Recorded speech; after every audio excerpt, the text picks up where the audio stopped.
በተለየ መንገድ ደግሞ ዛሬ በተለይ ለከምባታና አካባቢ ልጆች መድረክ ፈጥረናል።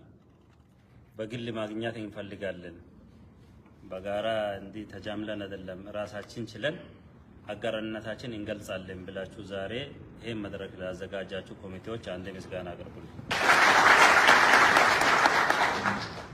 እንዲሁም ያላቸውን ቀጠሮ ስራቸውንም ትቶ እነሱም ይሄ ህብረተሰብማ አንድነቱን አጋርነቱን የሚገልጽ ከሆነ ብሎ እኛም እንሳተፋለን ብሎ ለመጡ ለአምባሳደርና ለጌችም ምስጋና ስጡልን።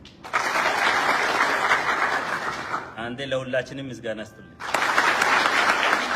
አመሰግናለሁ። በጣም ደስ ብሎኛል። ኮርቻለሁ። እኔ እንደዚህ ብዙ ቦታ ዞረናል። ጆሃንስበርግ ዙሪያ ብዙ ከተሞችን ዞረናል።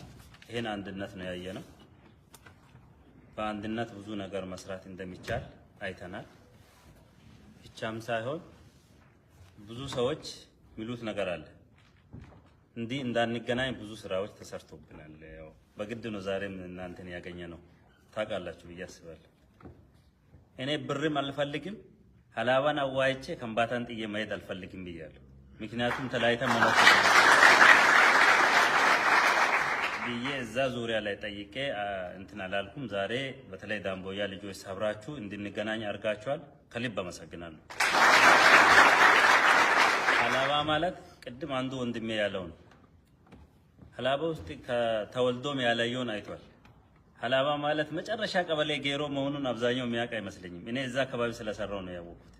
እኔ የማውቀው እስከዛ ያውቃል ማለት ይሄ ማለት አብሮ ስለኖረ አብሮ ስለበላ አብሮ ይሄ ቅድም የተባለው ነው። በደምም በስጋም በአጥንትም እኮ አንድ ነው። ዝም ብሎ ነው ሰዎች የሆነች ትርፍ ለማግኘት ወይ ሚዲያ ፎሎወር ለማግኘት ለማለያየት ይሰራሉ።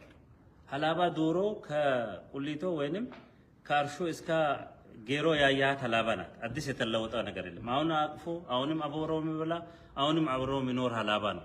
ይሄን ለማለያየት የሚሰሩ ሰዎች እድል አትስጡ። ቁሊቶም ሰሞኑን ሄጄ